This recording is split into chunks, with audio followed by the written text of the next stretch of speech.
बिस्मिल्लाहिर्रहमानिर्रहीम। अस्सलाम वालेकुम वरहमतुल्लाहि वबरकातुहू।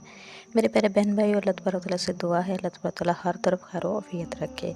2024 का सूरज ग्रहण, साल का पहला सूरज ग्रहण, वो भी रमज़ान मुबारक में लगना ख़तरात से खाली नहीं है। ये बहुत ज़्यादा ख़तरनाक होने वाला है। इस सूरज ग्रहण को दिजाली सूरज ग्रहण कहा जा रहा है। इस सूरज ग्रहण में दिजाल का ज़हूर होने वाला है, दिजाल निकलने वाला है और उसकी निशानदगी होने वाली है। ऐसा कहा जा रहा है, लेकिन ये बहुत ज़्यादा ख़तरनाक है। तो मेरे प्यारे बहन भाइयों, पाकिस्तानी वक़्त के मुताबिक किस टाइम से किस टाइम तक रहेगा और इसके अलावा किस किस जगह पे सूरज ग्रहण लगने वाला है और इसके क्या क्या असरात है अगर कोई भी शख्स सूरज ग्रहण में ये 3 काम कर लें, और क्या पढ़ना चाहिए। जो शख्स ये 3 काम कर लेता है, बड़ी से बड़ी मुश्किल उसकी हल हो जाती है। हर किस्म के असरात से, वबाओं से, बीमारियों से, हर किस्म की मुश्किलात से बच सकता है। ये साल 2024 का पहला सूरज ग्रहण है, वो भी रमज़ानुल मुबारक में। ये 8 अप्रैल 2024 बरोज़ पीर को लगने वाला है। अगले 20 साल तक दोबारा दिखाई नहीं देगा।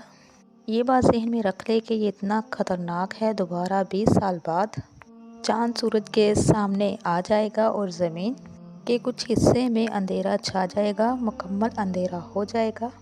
इसलिए पाकिस्तान में रात होने के सबब इसका मुशाहदा नहीं किया जा सकता पाकिस्तानी के वक्त के मुताबिक, लेकिन यूरोप, जनूबी अफ्रीका ये सूरज ग्रहण दिखाई देगा और मुकम्मल अंधेरा छा जाएगा।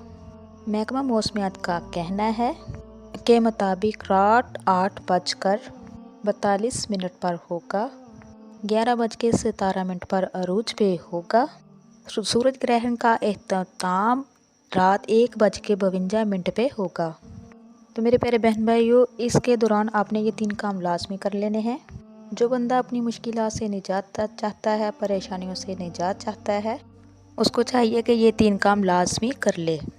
माह रमज़ान के इस मुबारक महीने में सूरज ग्रहण का आना, ये अल्लाह तबारक तआला की बहुत बड़ी निशानी है। और यह कराम फरमाते हैं कि सूरज और चाँद ग्रहण ये अल्लाह ताला की निशानियों में से एक अहम निशानी है। ये अल्लाह ताला अपने बंदों को डराने के लिए ज़ाहिर फरमाता है। इस बारे में हुक्म है कि जब ये सुनो तो किसी न किसी चीज़ का लाजमी सदका करो। बेशक 5 रुपये का, खजूर का, 10 रुपये का, जितनी आप में कैपेसिटी है। सबसे पहले सदका, और दूसरे नंबर पे तस्बीह। मैं आपको तस्बीह बताऊँगी कौन सी तस्बीह करनी है। अपने गुनाहों से तौबा इस्तग़फ़ार करनी है और इस तरीके को देखकर कब्र और आखिरत को लाजमी याद करना है। तो मेरे प्यारे बहन भाइयों, ये जो बातें बनी हुई हैं कि हामला औरतों के लिए बहुत से इसके असरात पड़ सकते हैं, ये ऐसी कोई भी बात नहीं है। जो भी होता है अल्लाह ताला की तरफ से होता है, ये सिर्फ बातें बनी हुई हैं।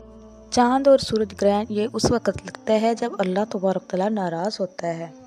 तो मेरे प्यारे बहन भाइयों, फ़लस्तीन के साथ जो हो रहा है पूरी दुनिया देख रही है।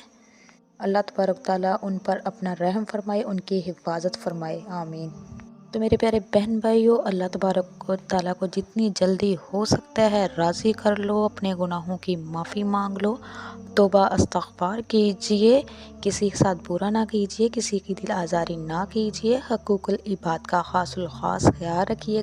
तो मेरे प्यारे बहन भाइयों, जब सूरज ग्रहण लगे तो आपने चलते फिरते, उठते बैठते इस्तग़फ़ार का ज़िक्र ज़्यादा से ज़्यादा करना है। इन्ना लिल्लाहि व इन्ना अलैहि राजिऊन का ज़िक्र ज़्यादा से ज़्यादा करना है।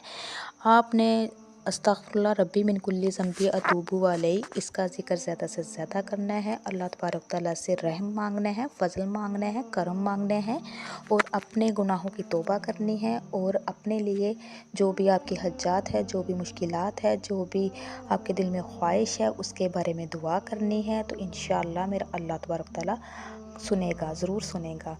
अभी भी टाइम है मेरे प्यारे बहन भाइयों, अपने रब को मना लो, अपने रब को नाराज़ ना होने दो, अपने रब को राज़ी कर लो। ज़िंदगी का कोई भरोसा नहीं, कब ज़िंदगी की शाम हो जानी है। इसी के साथ मैं इजाज़त चाहती हूँ। अल्लाह तबारक तआला आपको, मुझे और सबको अपने हिफ्ज़ व ईमान में रखे और हम सबको तमाम बलाओं मुसीबतों से महफूज रखे, शैतान के शर से महफूज रखे और मरते वक्त हमारी ज़ुबानों पर कलमा जारी रखे और हमारी आखिरत अच्छी करे। अब तक के लिए इतना ही। अल्लाह हाफ़िज़।